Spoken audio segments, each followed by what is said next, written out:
Araw mula sa diary ko, ako ay nurse at mahal ko ang trabaho ko, may mga pasyente na sinusubok ang pasensya ko. Ang usapang hating gabi kilalanin ng pasyente na, pagpatak ng alas 12, ay nagiging night owl at biglang may gustong makipag-usap ng malalim. Sa araw, tahimik sila, pero sa gabi, handa na silang mag-host ng one-person talk show.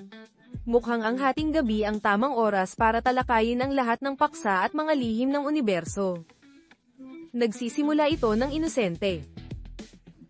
Gaano ka nakatagal na nurse, bago mo malaman, ikinukwento na nila ang mga romansa sa high school, drama ng reunion, komplikadong personalidad ng alaga, o opinyon sa mga alien at sa buwatan. Tumango at makinig ka habang dahan-daang lumalapit sa pinto, ang iyong mental na pagtakas ay nakaplano na. Samantala, binabalanse mo ang mga pasyenteng nangangailangan ng seryosong atensyong medikal habang ang iyong kaibigan ay mahimbing na natutulog. Ipinapaalala mo sa sarili mong baka kailangan lang nila ng kausap, at may bahagi sa iyo na nakukonsensya. Pagkatapos marinig ang tungkol sa pangalawang kasal ng pinsan at ang teorya ng deja vu, nagdasal ka na. Sana'y makuha nila ang pahiwatig. Alas 3 na ng umaga, at nasa huling bahagi ka na ng mahabang shift.